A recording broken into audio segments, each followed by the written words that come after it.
Broke out the old laptop today. So Oh, I nice. think that's better. No, I think that's a good idea. I mean, Yeah. honestly, because then we'll like that's good. We'll be able to see each other pretty good here. Yeah. I'm in a new location, so it's just kind of one Yeah. of those things. But Very bright. yeah, I mean, I did use the chandelier or whatever they call that thing, but it's not really a Yeah. chandelier.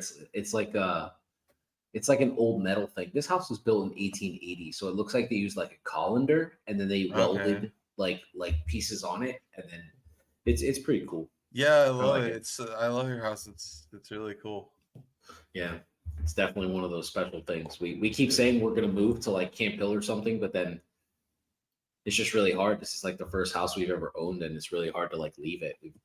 We've built a lot into it, so Yeah. yeah, it's one of those things. Yeah, and because I was missing in action for 2.5 years, and Yeah. now I kind of feel like I'm back home, and I don't want to leave it. Yeah, I Yeah. saw the post you posted with the babies the other day. I was like, I slept on that couch. Yeah, Okay. yeah. Yeah. So did you catch Raw? Yeah, man. I really liked it. Mhm. For the most part, I liked the match with Liv and Becky as we were talking about. Yeah, I like they had quite a few women's segments, so they're pushing that, and that's great. yeah, I like I like they went to the 6-pack challenge with the men because for the tag, because that just gets more people on the show and gives more chance for other matches. So maybe we'll get a couple women's matches every night yeah. at I'm excited least. for that too. I like it because the Judgment Day can lose the championships and not be Mhm. pinned, and it works. Yeah, So I like it, especially if they're going to do something crazy like have Damian cash in. You know, right. like if he Yeah, cashes in on Cody or something like that to get Cody like even more over to get him massive heat. Like I feel like that would be insane. It would be a lot like Punk getting cashed in on and then beating Del Rio at Survivor Series. yeah. Yeah. More heat or less heat than when Orton cashed in on Brian. Based on the internet's traction and how they made the WWE swerve what they were going to do, I would say it would be more heat. Mm. I would definitely call it more heat now than ever. But yeah, why don't we jump right into like Liv Morgan stuff? So Okay. I made a TikTok earlier this week. I really felt like this match was spectacular. It got two Mm-hmm. segments. So they for the people that don't know what that means, Tyler and I do know what that means. That means that it went through two commercial breaks. That's a long time for Monday Night Raw. I don't remember any women's match going that long on Raw. That was really good. Liv loses clean, but I loved the marriage of these two in the ring. I really think that Liv has found her like Sami Zayn or her Kevin Owens. Like I feel like these two women, it's kind of like Becky has been able to do this with multiple people. She gives you, to use the wrestling term now, she gives you 5-star match with Sasha, 5-star match with Charlotte, and now she has Liv Morgan too. And I feel like this is good for Liv to be categorized as like in that category with those women. Yeah, it's almost like she's just as far as Becky goes, it's almost just like she's really good. Yeah, yeah. Yeah. She's like the. I don't want to give her. I don't want to say this because I feel like a lot of people will be angry, but it feels like she's like the Shawn Michaels of this era, where you can just throw her out there with people, and she's going to give you a hell of a match. I mean, she Yeah, did I it with don't hate Trish it. with Zoe. Yeah, One thing I thought about is when it happened, I kind of would have liked to have seen Liv deck her instead of shake her hand. But then if she does that, that forces her into the story, and I want to see Becky and Rhea 1-on-1. hmm So like they could maybe do that the night after Raw though, where like Liv either lost to Nia or she in a hard fought match where she won, and Becky comes and tries to give her props, and then she just lays her out there, and that leads to a feud. yeah. I agree. I definitely don't want to see that this early because I feel like we're heading towards a Liv Morgan heel turn. That's what it feels like to me. That I think is like massively overdue. Mm-hmm. And I feel like this is going to be her SummerSlam Okay. like Becky Lynch moment, where like Becky turned on Charlotte and it like it just put her massively over. So I feel like that's what could happen to her. Yeah, Crazy Liv is the best Liv. Agreed. One of the things that I wanted to point out, which we don't typically do on our show here, is I wanted to point out a couple of spots in the match that just floored me. Because I'm a big guy for like bell to bell and storytelling. I loved when Becky hit the manhandle slam and Liv rolled out of the ring before the pin. Mm-hmm. I loved when Liv hit the what does she call her finisher again? I'm not sure what she calls it. But when she hits her finish and then Becky rolls out of the ring, it is almost like wow, like they are definitely playing like like it's gonna take like a last second field goal for this to happen, and I love that because that's literally what happened. It was the classic. It was like WrestleMania 12, like HBK jumps off the top. Brett catches him, he puts him in the sharpshooter. The only thing is that this time that actually ended the match. She jumps off the top, she gets hit with the manhandle slam. Thank God for Grayson Waller for teaching the women how to take the manhandle slam because that was a big thing this weekend was that Becky and Kevin beat Grayson and I want to say Naya, and she hit the manhandle slam on Grayson Waller and he took it differently, so it looks way different than the Rock's rock bottom. She made it her own, so she keeps it from a standing position. I love that, but dude, what did you think of the spots in the match? Yeah, I thought it was really good, really cleanly done. I like that, and like what you said there, I like that they both did the same thing to escape from the finish because it's like a little callback. Yeah. Um, Well, like I you're big said, on callbacks too because you really love that Seth and Finn used the running power bomb to the outside. yeah, I love that they tried to have everything they could to call back to that match. Mhm. I just think it's probably Liv's best match, honestly. Yeah, it's definitely up there for me in terms of her match quality. I just felt like and I've kind of felt this way after the chamber, where I felt like she put in a lot of good work in the chamber. I just wish she trusted the women that she's in there with just a little bit more because her hesitation on the sunset flip powerbomb, it's almost like she's giving the women time to brace themselves. And I don't think she needs to do that. I think the people she does it to know how to take bumps and she can just flat out take she can do it. She can do it without the hesitation. If you realize when Right. she does the sunset flip, she kind of holds and Mhm. then does the power bomb. And I don't think she needs to do that. She can probably just go down with it. Right. I wonder if she's someone who just needs someone to keep up with in the ring. Like she's trying to keep up with Becky. She's trying to keep up with if she wrestled like a Charlotte or Mm, like just a that's a better person she works with, the better she will be. well. Then I wonder if the comparison to Shawn Michaels might be. Oh, that's Becky. I wonder if Liv's proper comparison is John Cena. It could be. Because Cena was like that. If he worked a guy who wasn't great in the ring, he would give you a mediocre match. He even talked about it on the Chris Van Vliet show. Like he's given us a lot of stinkers. But when he worked guys like Shawn Michaels, when he worked guys like Randy Orton, Batista, Edge, Punk, he gave us stellar matches. Mm-hmm. Even his Triple H match, his Brock Lesnar matches, they're all really good Yeah, I matches. like And the it's matches like, with Hunter a lot.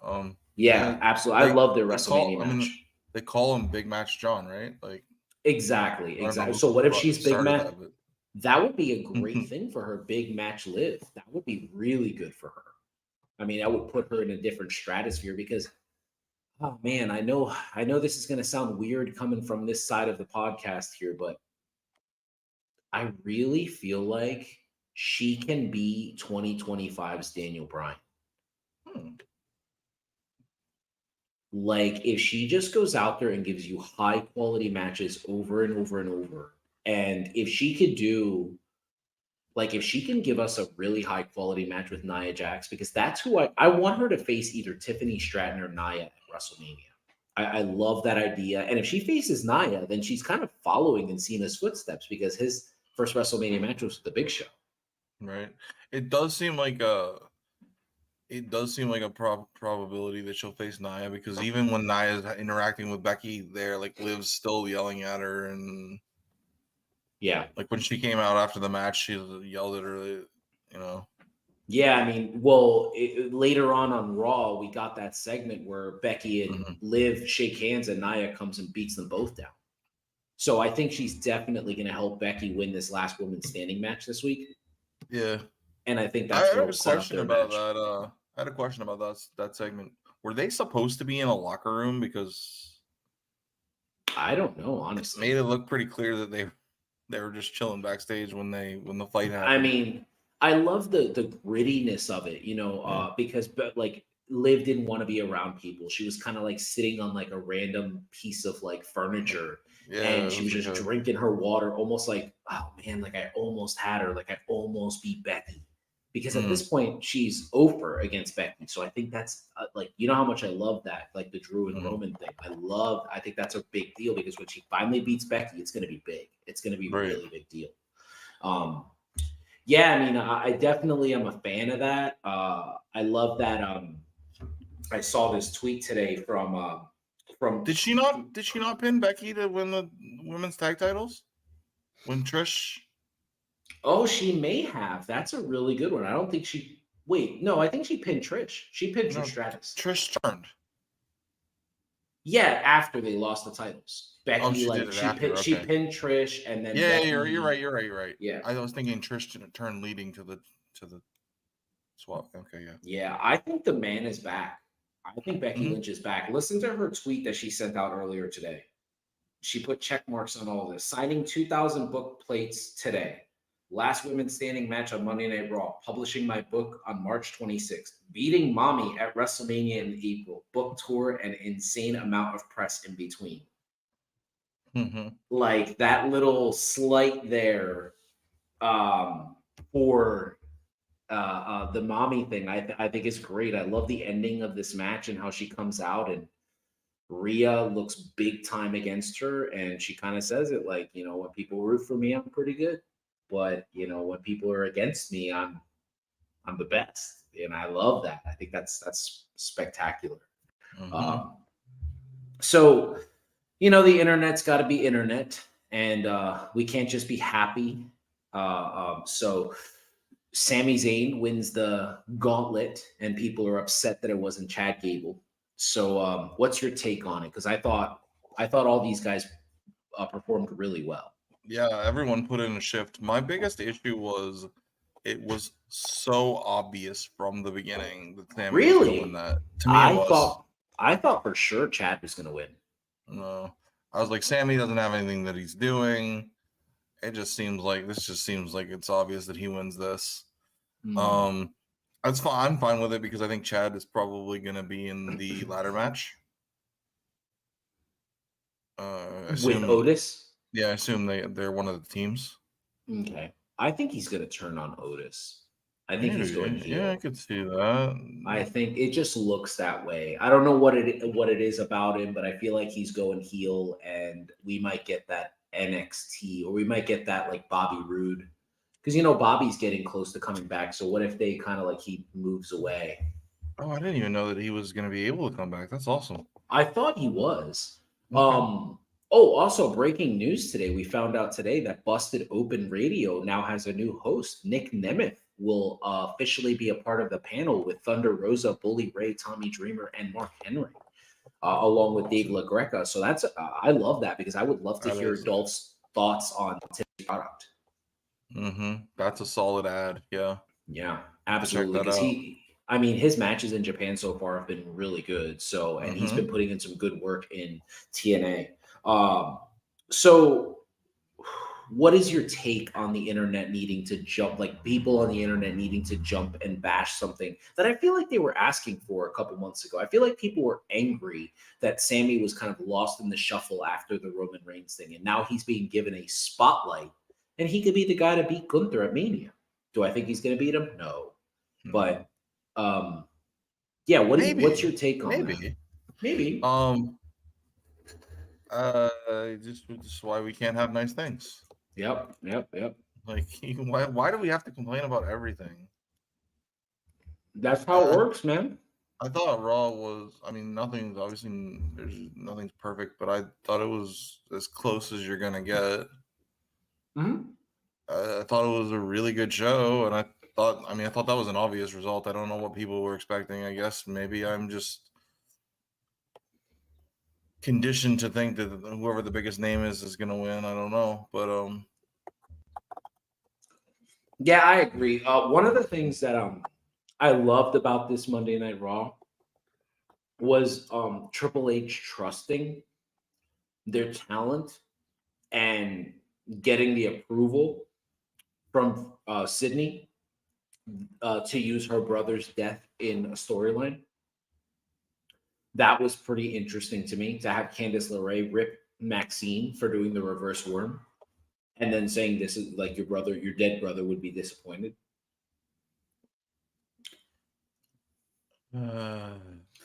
yeah.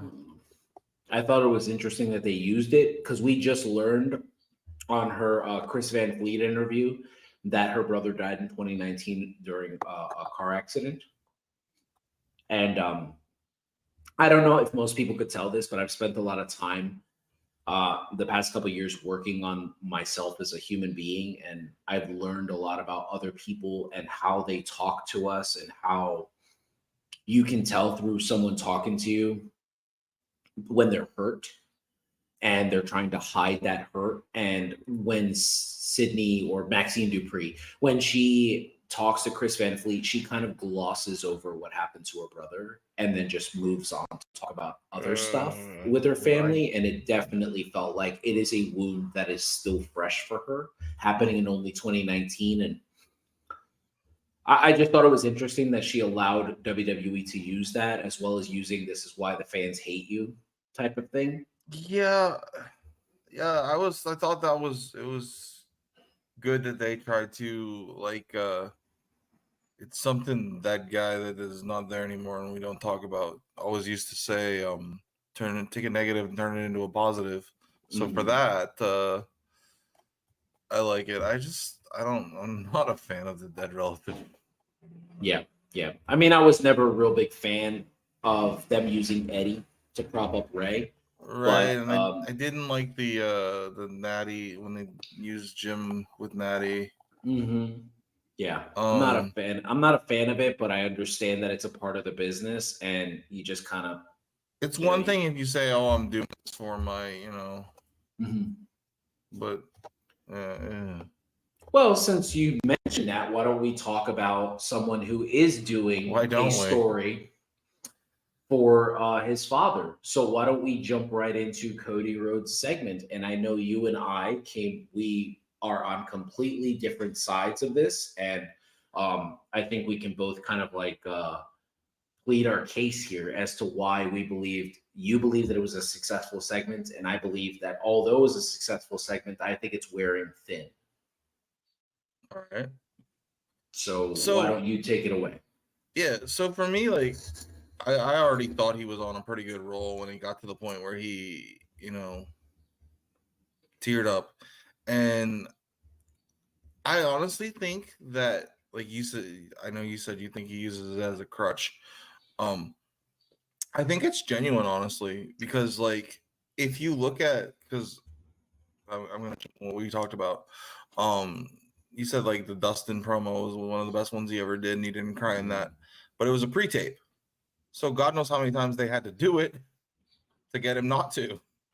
Because remember after the match when he needs a partner to take on the Bucks, Yeah, and he asked Dustin, and he's very emotional at that point. very emotional. Mhm. So I just think he's an emotional guy. Like I can relate, as I said to you, like, all right, we're gonna start now. Um, it's very difficult for me to talk about my grandfather who passed in 2020 without getting pretty worked up. And I do a lot of times what you just spoke about with Maxine, where I gloss over it. Mhm. Because I obviously don't want to. I'm not usually in a position where crying on TV or whatever is going to be beneficial. But in his case, I think it just makes people relate to. Okay, well, I'm doing all I do to make this person that I lost proud or whatever. Mhm. And I wonder in your case if maybe your particular wound is maybe a little too fresh, and maybe that's why you didn't like it as much. I don't know. Well, yeah, I agree. I think so. That is true. I did just lose my grandmother recently. It's one of those. For me, it's more story driven. Like when he cries, when he says he needs his brother for the Dustin match, I felt that. Like Mm-hmm. I remember welling up, like welling up when like Allie comes back to Noah at the end of the Notebook. You know, where like they don't even need words, where it's just like And her shrug. spoilers.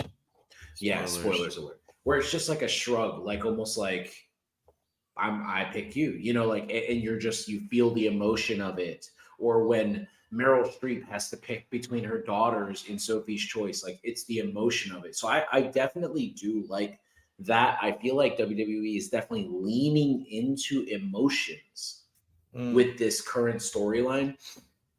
But I keep telling myself like in for WrestleMania 21, John Cena was the biggest star in the company. There were no boos yet.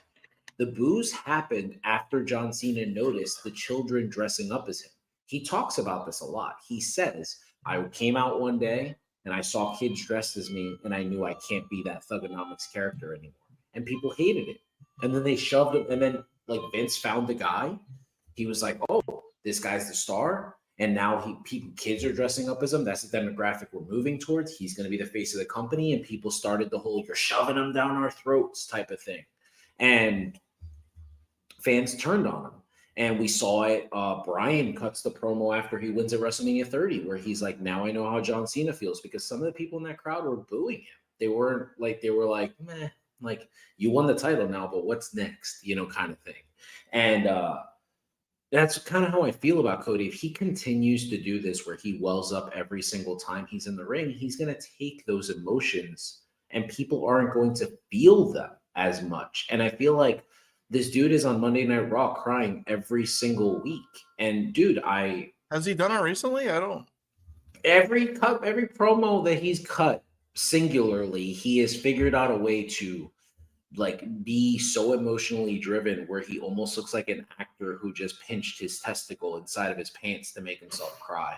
Like it doesn't, like it doesn't feel Okay, I guess genuine to me. he's just been with Seth so much lately that maybe we haven't seen it.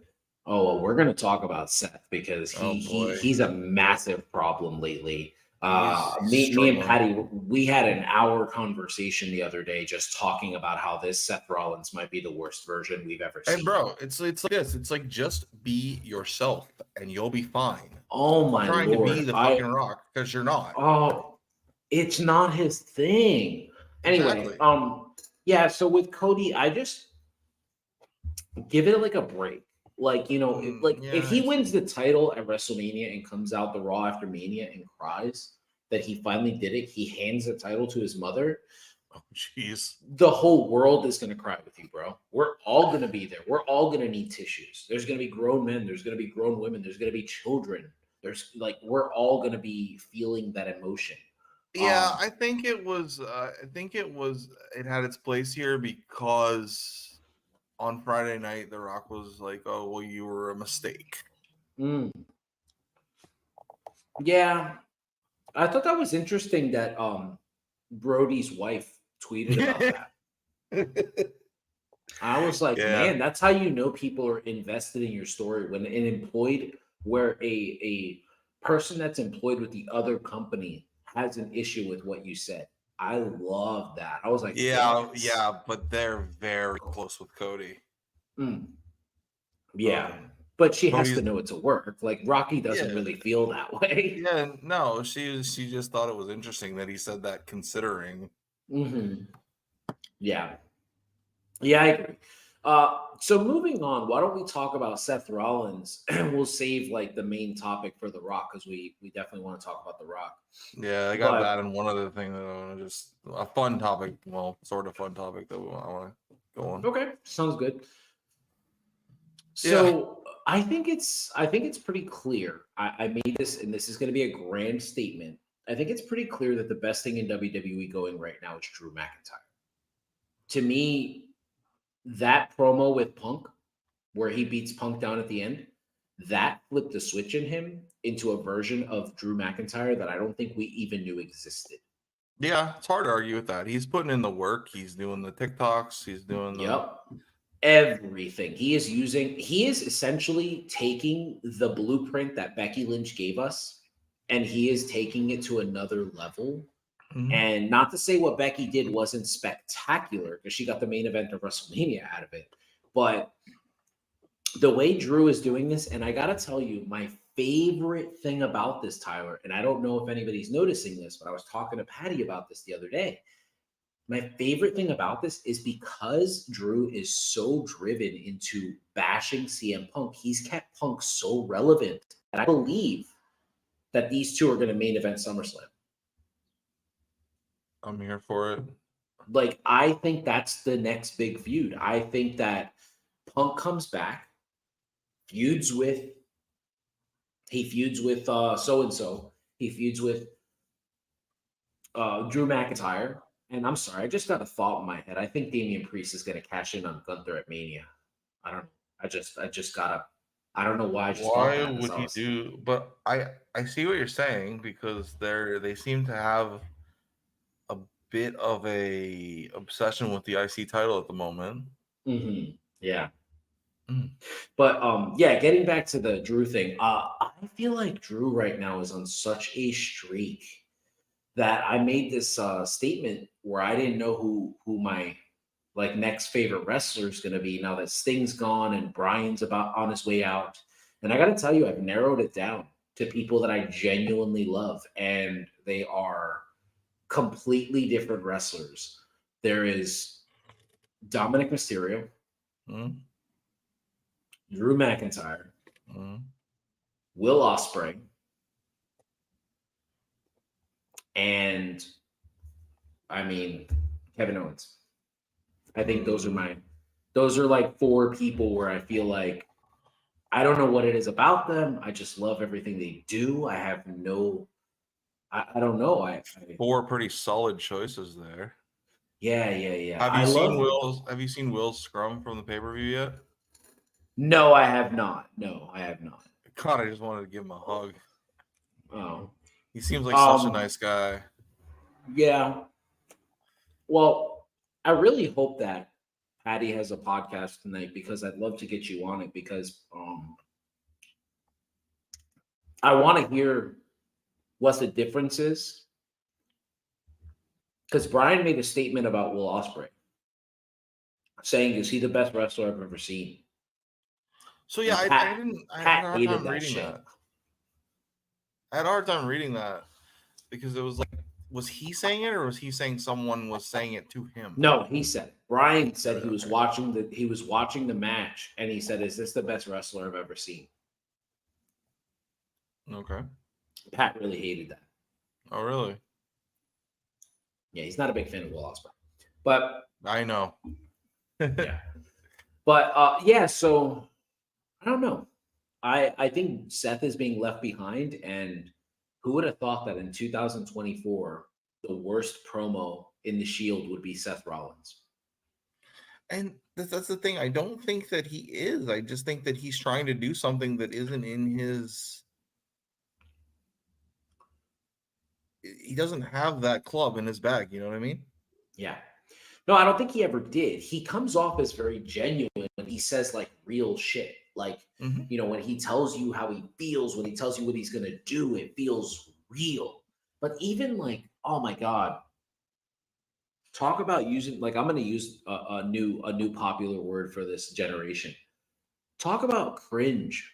Mm-hmm. When he yells at The Rock and tells him, shut the hell up, I was just like, that's just not something you do, Seth. Like, and it comes off like you came off as like a child. And with Roman and Rocky and Cody being so good on the mic right now, Seth is kind of being left behind, as well as like anytime KO touches the microphone, anytime Logan Paul touches the microphone, anytime Drew McIntyre touches the microphone. And we clearly know that there's all of these guys and Rocky is somewhere like above all of them. And then the best microphone guy is currently out with an arm injury. Because I said this on my phone conversation with Pat, and I He's want to trying say to the lead. state. You're trying to lead What? to our main topic. Well, I was gonna say before we jump into our main topic, right now, I said this the other day. Right now, Seth is showing glaring signs of him not being able to adapt to the promo that people are cutting, and I think a lot of this has changed due to CM Punk's injury. Uh, I don't believe now more than ever that Seth could have been able to keep up with Punk on the mic because Punk, he's different. I have come to the realization as someone who grew up a fan of The Rock that if there's anybody better than The Rock on the microphone, it's that kid from Chicago. Like I don't know anybody who cuts a better promo than CM Punk. I really don't. No, but it's different, and I think it's more in Seth's wheelhouse because the segment that they had together on Raw was like I got chills. Yeah, but I did Punk write that for him? Who knows? Like that's what I mean. I feel like Punk is so special on the mic that I wonder if he's doing some of the writing for people. Like is Drew really this good, or is Punk telling him what to say? Like that's my, Because you know. I mean, Seth has had some good segments with Drew. He had that one promo with Cody where he was trying to convince him to challenge him. Mhm. Like it's not like the guy can't talk. It's just I don't think that this is the Rock cuts a certain type of promo, and I just don't think he needs to try to go to that level. But do you feel like, see, I don't believe that The Rock's cutting that type of promo anymore. I don't believe he's cutting. I He believe what is the though, I because don't he's still know. doing the referring to himself in the third person and the grand declarations and the Yeah, but that's not all he does. I mean, this is very reminiscent of Nation of Domination Rock. That's what I see. That's what I'm seeing right now. I'm seeing Nation of Domination Rock on a grander scale. But since we're talking about The Rock, why don't we jump into our topic here? yeah. So, Tyler texted me right before we came on, and I had to completely scrap everything. So, this is definitely going to be the best conversation that you guys have ever heard. So, just like sit the fuck down and watch us because this might get ugly, guys. Is The Rock overrated or underrated? Tyler, your segment, your floor. I think he's both. Okay. Everyone talks about The Rock's great at promos. The Rock's great at promos. I don't Mhm. think The Rock is good at promos. I don't think he's good at all. I don't think he's in like I posted on Facebook, which is what started this whole thing, Mhm. that The Rock wishes he could cut a promo like Cody cut on Monday night. I just don't think he's on that level. He uses a bunch of catchphrases. He doesn't say anything. The best promo the man has ever cut is that 21-minute promo on TikTok, which was very good. So it's obvious that he has the capability. He just doesn't do it. He just says a bunch of malarkey, and I don't like it. I think he's the most overrated promo in the game. Where I think he is criminally underrated is as an in-ring performer. I don't think Yeah. anyone gives him near the credit he deserves. Look at that man's matches with Ken Shamrock, who's Mhm. not, Daniel Bryan. Mhm. Uh his matches with Benoit, Mhm. Angle, Austin. His one off with Eddie. Yeah. He's never Well, wrestled Sean. He had great matches with Hunter, great matches with Foley. The man is a superstar in the mhm. ring, and I don't think he gets near the credit he deserves for that.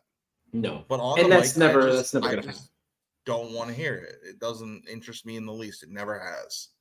Since I was 15 years old, the only time I ever liked The More. Rock was when he won the title for the first time right around that But time, I was a fan. It's the only time I've so ever been a fan.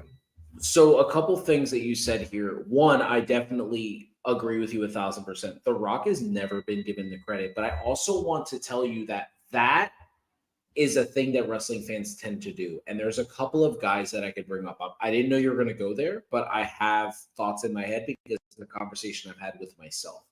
Uh, if you look at Roman Reigns, we can go back and watch his matches with Daniel Bryan at Fastlane, his match with AJ Styles, his match with Seth Rollins, his match with Sheamus on Raw where he wins the title, his matches with Baron Corbin.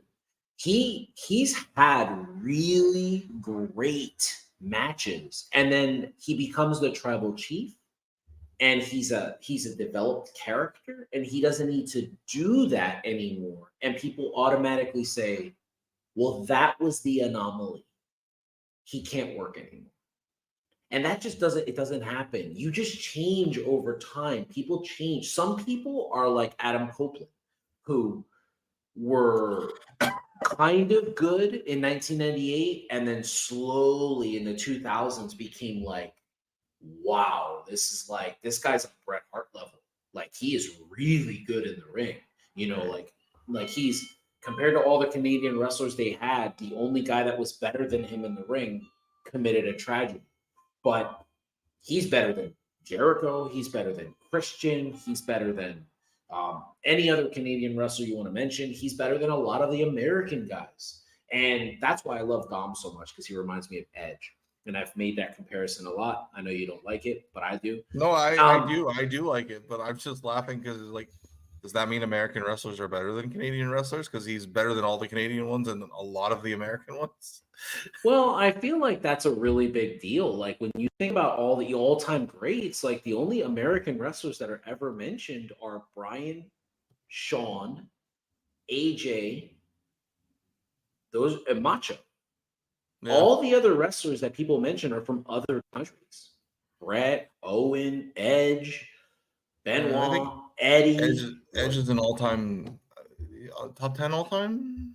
Yeah, I absolutely believe so. Edge and Yeah, Sting are definitely a top 10 all time. They're but yeah, getting back to this. So I feel like that happens. It happened with Steve.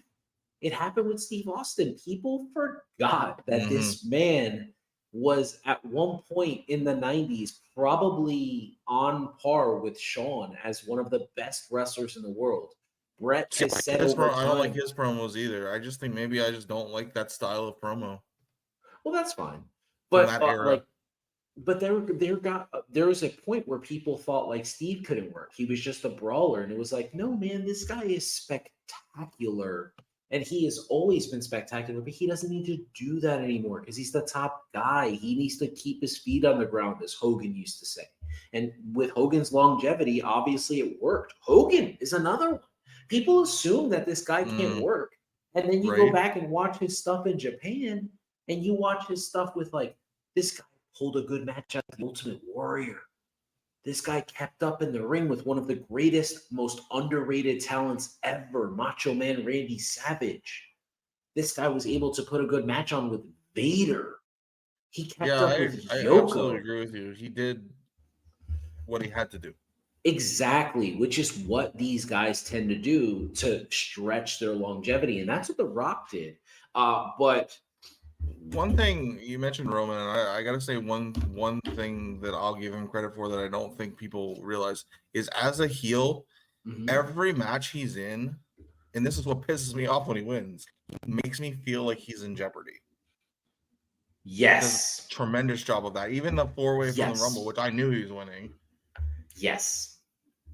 but there was a I few moments where I was like, well, maybe. I agree. I agree. Cardiff was the closest call I've ever seen. Like I Mm, don't. To me, that worked me. I'm serious. I argued with Patrick on the phone. I felt like they messed up not giving the title to Drew. Your reaction after WrestleMania last year was my reaction in Cardiff. That's why I feel like it might be Drew. Drew might be my guy. yeah, I think that's what it is. But he's great. yeah. But yeah, when we talk about The Rock's promo, I think that his promo suits like his promo is. I think he's excellent. I think he's as good as Flair. He's as good as Piper, but they're all different cadences. Oh my. He's as good as Dusty, but like that's the problem, and that's the problem that I believe we have here is The Rock is like you personally believe that he's overrated in his promo. You don't like his style of promo, Hmm. but the masses feel like Right. he is properly rated. Like I just mentioned, probably the Mount Rushmore of promos. And the thing is, like, and I want to make this perfectly clear. Brian Scalabrine for the Boston Celtics once held a scrimmage with hoopers who thought that they could beat him, that he didn't belong in the NBA. And he said and it's a very famous quote, I'm closer to LeBron than you are to me. And he went out there and trashed people who thought that they could beat him. Like they thought he was like the professor, the guy from And One who loses on YouTube videos, who genuinely loses to people who don't fall for his fakes. This dude was backing people down. He was hitting jumpers. He was just embarrassing people. So people were like, wow, this dude is a hooper. Like he's like that, he may not be Larry Bird, but he is closer to Larry, where like he said he's closer to LeBron. I think Rocky is closer to the GOATs like Piper and um, Punk and Dusty than Cody is to him. Oh man, I just can't. I don't agree with that at all.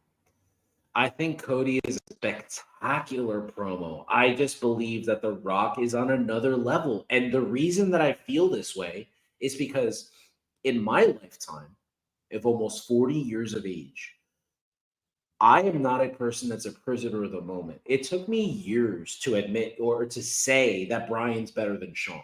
And there are times where I could like I'll think to myself, I'm not. That's not right. Sean's still the best. Like I still argue with myself about that. And when I look at that, I think to myself, there's only been one guy that's ever trashed The Rock on the mic, and it was Punk.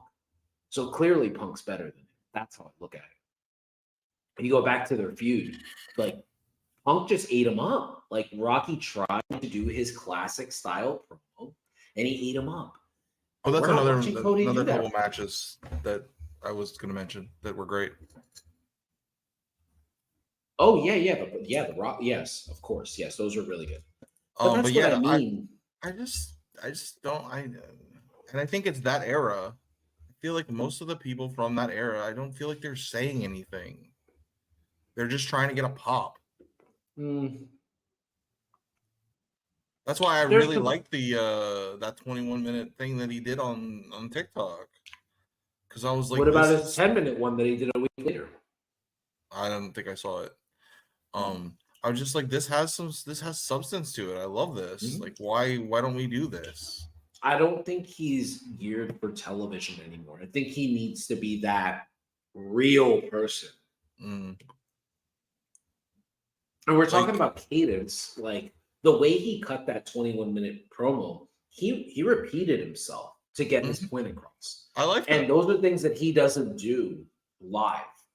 Like Right. that was a live promo. That was live. But it was different because it was on social media. And he had the ability to just drop some F bombs, say some stuff he can't say. But that promo where he called everybody a crack whore, where he talked about them having like doing crack, putting crack or heroin in their veins, that was an awesome promo. And it was when was that? It was the night of the 21-minute promo. He pretty much cut 50 minutes of just spectacular promo in one day. So that was on TV though. That was on SmackDown. Yeah, I didn't see it. That's the one where Roman made him acknowledge him. Okay. So it's hard for me to watch SmackDown, I'll admit, because there's a lot of really good workers on there. Mm-hmm.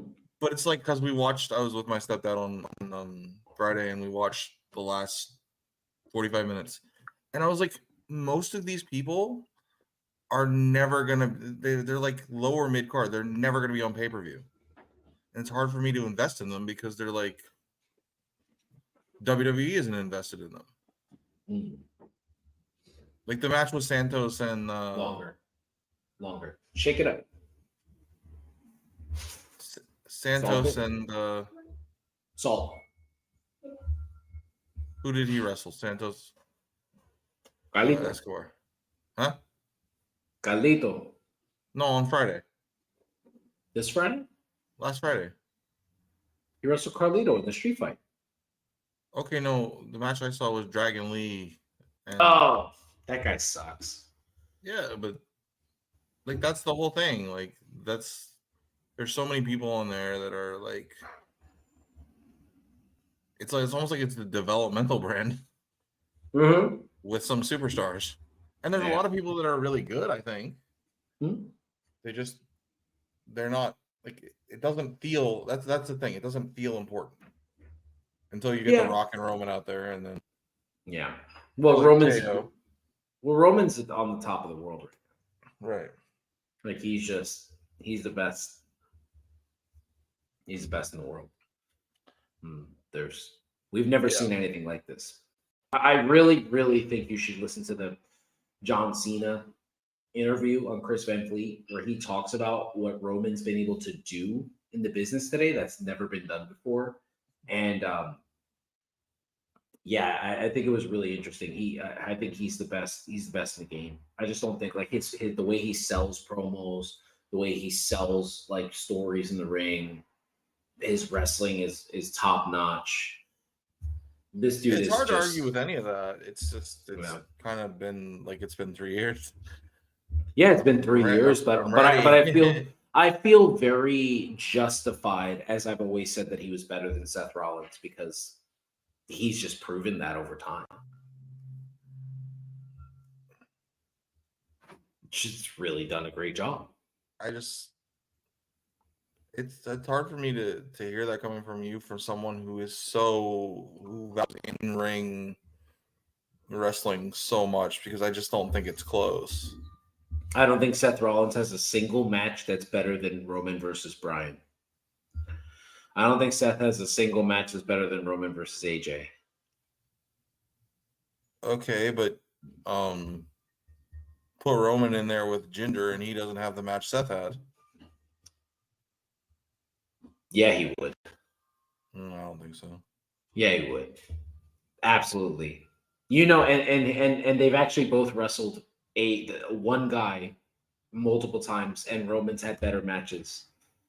And that was Lesnar. Oh, I thought you were gonna say Bray. Oh, Roman's matches with Lesnar? Yeah, bro. WrestleMania 32. One of them is good. Better than anything Seth's ever had. His matches were so short. The SummerSlam. The only good Seth Rollins. You talking about the old? Are you talking about the Triple Threat? No, the SummerSlam, the 2019 match where he wins the title back from Lesnar. Yeah, that match sucked. That's not a consensus. That's not the. I don't know. I watched the match and I was like, "This is boring. This is the exact same match they had at WrestleMania. There's nothing." It wasn't though. It was much longer. I don't know. I like Seth. I think he's great. I loved his WrestleMania match with Kevin Owens during COVID. Yeah. I think Seth might have my favorite sell of the stunner ever. He looked like he literally died. Go back and watch the way he sold the stunner.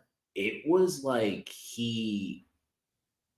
I don't what do you call those things? Like it looked like he took the stunner and became a cadaver. The way he just crumbled. Dude, watch it. You're gonna be like, holy shit, you're right. That is an amazing sell. I like that analysis. Yeah, it was crazy. Since you brought his name up, can we talk about John Cena for a second? Oh yeah, absolutely. Let's do it. Gotta talk about one of the GOATs, yeah. Yeah.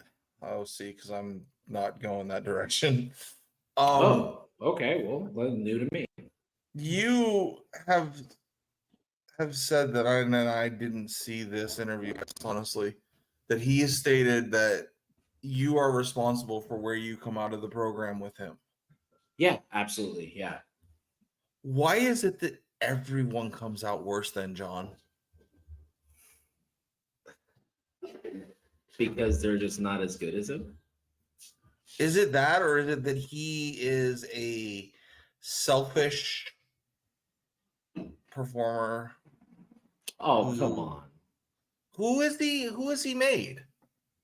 Brian. Okay, and there weren't any underlying circumstances to why that may have happened. What were that? What were they? Um, Greatness. I'm pretty sure the fact that he was living with the guys. Oh, stop. I think That there. didn't happen No, I then. mean I think Brian deserved it, but I think John was willing to do it because like realistically, who? And I'm not saying he's bad because like we mentioned in the ring against someone who's talented, he's a good performer, but I just don't think that he has given back much to the business. I disagree. I just thought of a guy. Who? Punk. Punk made himself. It doesn't happen without John, and Punk says the same thing. But I can give you a Sure, he put lesser. him over. I can give you a lesser value one that he made, Okay. and that Kevin Owens. You are correct there, sir. I mean, it might have had something to do with the fact that Kevin Owens' son's favorite wrestler is John Cena, and John Cena probably took that personally and said, "I got to make this guy." But everybody you've mentioned is already spectacular on their own. Like, who has he elevated? That is, like, a guy like Sean can get in there with Kennedy and have just a 5-star match, and ultimately, because of other reasons, it didn't end up going anywhere. But like, I just don't see that from Cena. I see. Muda had what the Great he talks Muda. about. Yeah. I think it was Jericho talks about him having it's called red light fever. Okay. Where like the camera's on and it's the biggest stage, and okay, so you're gonna perform there. Mm-hmm. But like when he's in there with like a great performer like that, he's gonna show out. But like I guess because I saw something about the match with Theory today, and I was just like, man, what an asshole. Wait, is it in the Chris Van Fleet interview? No, I saw it was a list I was watching, and they talked about the match with Theory, and like, yeah, it's like you just like it's terrible to me that he came in and he got in one promo and then went out there and had a boring match. He did put him over, but yeah, I disagree. I think I disagreed with you after Mania last year. I enjoyed that match. I told you I did. I liked it. I thought that was one of John Cena's better matches. You know what I'm gonna say about it? It was fine. Yeah, I mean, it's kind of how I feel about Seth's first 5 years in the business. It's fine. And then he started cross dressing, and now he's one of the best things ever. Since that's apparently pissed people off now. Like, That he's cross dressing? no, that's what Roman said, and people are taking him to task, saying that he's like homophobic. You got to be careful with what you say. Like, I don't think he meant it in a. No, those guys are best friends. Exactly. It's so crazy. That's so weird. Have you seen them singing Taylor Swift together? Yeah. Yeah, I think I said that to you. They have a Becky button. Like, you know what I mean? Like, yeah. But yeah, I mean, I think Cena's definitely been made by more guys than guys he's made. That I will say. Right. See, the thing, I just think that I have a promo in mind that was cut that I feel like would be relevant to this conversation. Okay. Adam Cole cut a promo on Karrion Kross talking about the people that have made him in NXT the guy he is. And it makes me think of this because there were a lot of people that did favors for John to make him who he is. And he has not done the same. But I wonder if the company just had the mentality to just feed him talent as opposed to making talent. I think that they wanted to make guys like Dave and Randy, and those were the guys that were like, these are the next crop of guys. And then we're going to have, Trips in there. We're going to have Sean in there. We're going to have Taker, and Jericho's going to be in and out of this, and they just kind of said everybody else is mid card, like even Kurt helped make Sean, not Sean, sorry. Kurt makes Cena. Yeah. Nobody. Sean might be the only guy in the business who made himself. Like, I don't know if there's a. You know what made Sean? Because I'm watching these episodes right now. You know what helped make Sean? For like the end of '94, beginning of '95, he was doing commentary with Vince on Raw every single week. So he had an hour-long promo every single week. Basically. It's funny when you were talking about underrated and overrated earlier, I was actually thinking to myself, there's a lot of people that don't know how good Shawn Michaels was on the microphone. They only saw DX Shawn, which was like MJF today. But before then, before then, he was another dude. Like he did a lot of what the Dudleys did before they did it, like attacking fans. Like he was ahead of his time. I think first edition DX Shawn was still really great.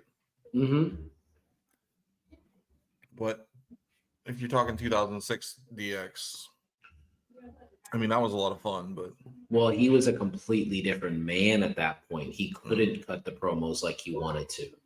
I mean, there were some R-rated stuff that they would use on screen, and he would kind of like walk off screen, Is that Mr. Fuji? I love Mr. Fuji. Yeah. So, I mean, genuinely, it's a strange thing to say. I think that's interesting, but we'll definitely table that and come back to it. I don't want to do some more research. I feel like I want to go back and comb through Johnny's career. But you said you had some fun topics for us, or fun things to talk about before we wrap up. So let's do that. Yeah, I got just one. Top 3 most disappointing WrestleMania matches. I don't know if it's fun, but it's interesting. Top 3 most disappointing.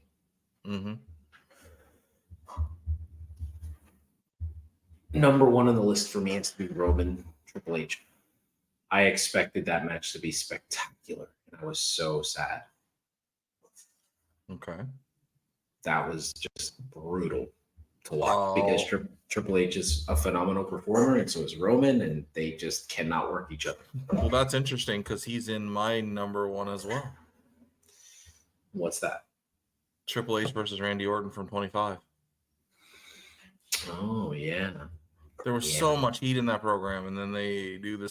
Triple H gets disqualified. He loses the title. And then they have a regular match. Yeah.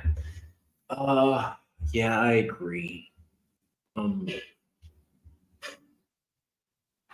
I would have to say, upon further review of rewatching the match, I think the ending sucks, but I actually like Triple H and Sting. That's a good match. I just think that the ending sucked. It's a fun match. Yeah, it's fun. It's a fun match. That's a perfect word for it. I would have to say,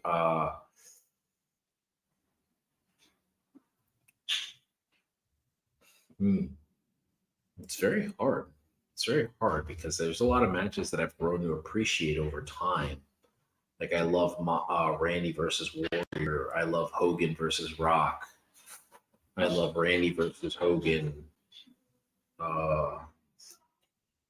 Disappointing matches. That's do you want me to go with my next one? Yeah, go ahead. Ambrose versus Lesnar. Oh, yeah.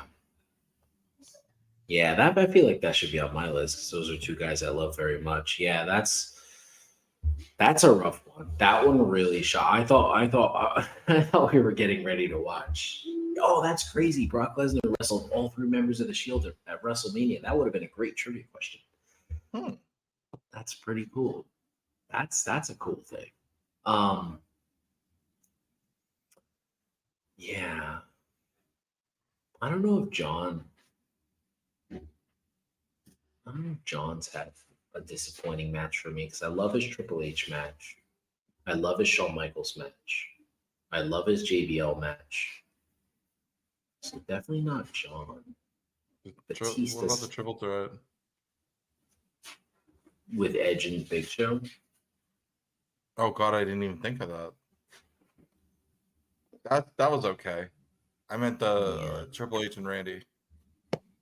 I'm gonna throw a fun one in here. Because I know it sounds stupid, and without this match, I don't get what I want. But Sheamus Bryan. Yeah, that's on a lot of lists because of they felt like Bryan is their better, but I don't. ultimately, That's not why I feel that way, but I do love that people feel that way. I feel that way because I think these guys loved working each other, and we could have had a well, special we match. saw what we could have had the next month. Yes. Oh, you mean the 2 out of 3 falls? Yeah. Yes. And that sucks. That makes it worse. That makes that match worse. Oh, I have one that's going to shock you. Okay. Might make you a little mad. Punk Jericho. Yeah, I'll allow it. It wasn't what it could have been. No. I think a lot of it had to do with the fact that Jericho is really weird about placement on the card, and Punk is one of those Charlotte people. He's one of those people that, like, you piss him off, he's going to go out there and steal the show. And I don't think that they were thinking the same thing. I think Jericho was in his feelings, and I think Punk was like, let's go out there. Like, have you ever heard that story about Undertaker where he talks about how they were in Mexico and Rey Mysterio, they told him, like, just go out there and give us like a little generic match. And Rey, and I think it might have been Chris, they stole the show. And like everybody was so up for How it. could they not? Yeah, and then Taker goes out there and he's like, that they had to follow that. Like, that's the style performer that I believe Punk is. Like, he's the type of guy that would be so petty that he's gonna be like, oh, okay, you want that's the main event you want? Rock versus Cena? Okay. We're gonna be the match everybody talks about. And I just don't think Jericho met him there. Yeah, Jericho wanted to have a stipulation where if Punk loses, he has to get his initials tattooed on him or whatever. Mm. And Vince Punk was initially, all for it, right? huh? Punk was all for it. Yeah, everyone was on board, even Vince initially, until he found out that there would be blood. And then he was like, well, he already has all these tattoos. And Jericho's like, well, that's why it makes sense, because clearly these mean something to him. Yeah. It's like I'm branding him. Anyway, Mhm. but yeah, you're absolutely right about that. I'm gonna go with another Jericho match for my third one. Jericho versus Edge. You've mentioned this in the past. I just thought I was gonna see the best match I'd ever seen, and it was all right. I think we need to realize that It was a Jericho's good not that match. performer, though. We need to understand, like, people think of Jericho as like this. He's on par with Kurt and Eddie and Dean and But in Benoit. 2010, he was still damn good. Yeah, he was good, but he was never that guy. Like, he was like the Wish version of Shawn. Like, I remember Shawn, like, people thought he was going to be like the next Shawn Michaels, and it was like I love Jericho. Like, WrestleMania 2000 for Nintendo 64, that's who I beat the game with. Like, that was my guy. But I never thought he was on par with the rest of the SmackDowns, like with the SmackDown 6. Like, I felt like those guys were all better. Chavo was better. Oh, I forgot he was a part of the SmackDown 6. No, I'm kidding. All right, now turn it around. Chabo's good, but yeah. Matches that Mania matches that were surprisingly good. Oh, my number one. I'm gonna start from 1 to 3. My number one, because I feel like I feel like by the time I'm gonna win, this is gonna be the match I tell Arthur and Jordan is my favorite WrestleMania match ever is Bryan versus Triple H. I watch this match like once every couple months. I love it. I love it as You much didn't as I love expect it to be Brett good though. No, I never expected it to be that good. Okay, Not that good. I'm I gonna go with I love them both in the ring, but I never expected that. I'm gonna go with Cena versus Batista from WrestleMania 26. Well, Batista's one of the most underrated performers. They just think because he's big, he's not good. I was in that category though back then. I thought they both sucked, and they ended up having a really good match. They ended up having 3 really good matches. Yes. Yeah, I mean, Dave, I don't think Dave has a bad WrestleMania match. He might be the most flawless WrestleMania performer we've ever had. Even Shawn has a bad WrestleMania match. He does. Yeah, his Tatanka match is not great. Okay. Well, You liked it? no. Okay. I mean, it's fine. It's okay, but like, it's Tatanka. Yeah. I think Batista's worst WrestleMania match was his last one with Triple H when they were just past their prime. Like that's what I mean. That sucks. Yeah. I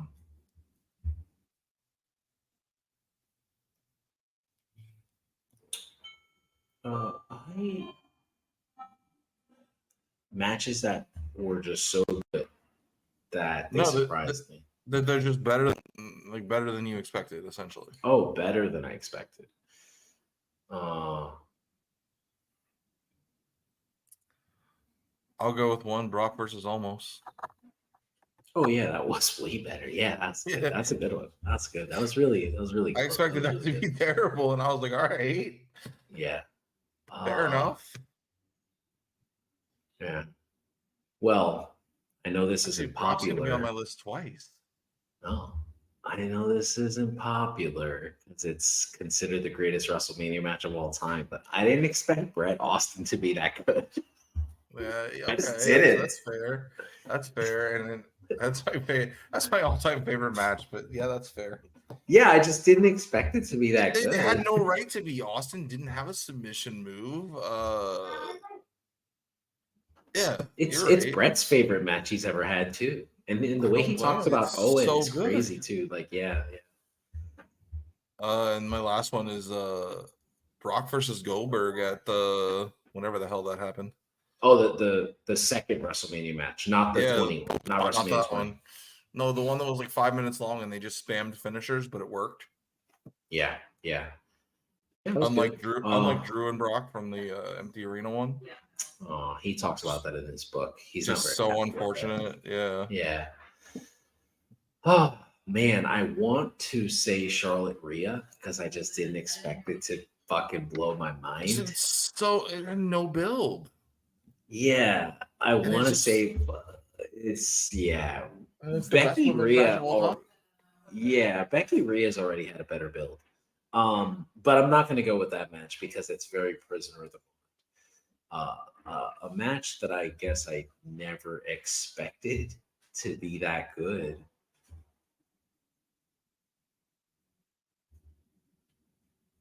Scott Hall, Steve Austin. I like it. Scott Hall's like barely hanging on. I like it mentally, and they were amazing. Also, say, but yeah. I mean, I don't even know if like Austin, when he talks about that in his book, he doesn't talk about that as like one of the greatest matches he's ever had. And I always think to myself, like, dude, that's a match you're underrating. That match is really good. Like, I really like that match. Yeah. But yeah. Well, guys, that's been our show for today. A little bit different themes here. We wanted to definitely go in that and go in whether The Rock was overrated or underrated, since Tyler's a hater. But yeah. Partial hater. Yeah. So hopefully we can do these midday podcasts for you because this works out really well for both of us. And can you hang in for 1 second after we go off? I want to mention something to you. Yeah, absolutely. Okay. So yeah, guys. So pretty much this has been our newest method we're trying to get noticed here. As you see that TikTok might get banned here in the United States, we might Oh, just geez. be straight YouTube guys. So let's move this forward. And How will I kill time? yeah, exactly. Yeah, Instagram does not have cool videos like that. But yeah, maybe Facebook will be making a resurgence. Who knows? Yeah, there you go. But anyway, guys, you can follow us on our socials. They're right under us here. And until next time, we're out. Out.